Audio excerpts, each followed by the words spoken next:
অনেক তো হলো তালের বড়া, কাঁঠালের বড়া, কলার বড়া, এবার বানিয়ে আমের বড়া। তার জন্য আমটাকে কেটে ধুয়ে পরিষ্কার করে নিয়ে মাংসগুলো বের করে নিয়ে মিক্সার জারের মধ্যে দিয়ে ভালো করে মিহি করে একটা পেস্ট বানিয়ে নেবো।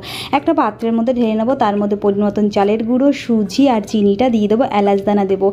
মিষ্টিটা আপনাদের পছন্দ মতন কম বেশি করে দিয়ে ভালো করে মাখাতে হবে। দেবো একটুখানি সামান্য পরিমাণে বেকিং পাউডার আর দিয়ে দেবো স্বাদ অনুসারে একটু লবণ। এটা কিন্তু স্বাদ ব্যালেন্স করার জন্য ভালো করে মাখাবো, বেশি একটা ঘন পেস্ট করবো না, পাতলাই করে রাখবো, কারণ সুজিতে কিন্তু ফুলবে। 15 মিনিট রেস্টে দেবো। 15 মিনিট পরে দেখবো যদি ডোটা একটু পাতলা হয় তাহলে একটুখানি চালের গুঁড়ো দিতে পারেন। ভালো করে মাখিয়ে গোল গোল করে গরম গরম তেলে এপিট ওপিট করে ভেজে নিয়ে রেডি হয়ে যাবে আমার আমের বড়া। অবশ্যই করে বলবেন বন্ধুরা কেমন হয়েছে এই রেসিপিটা।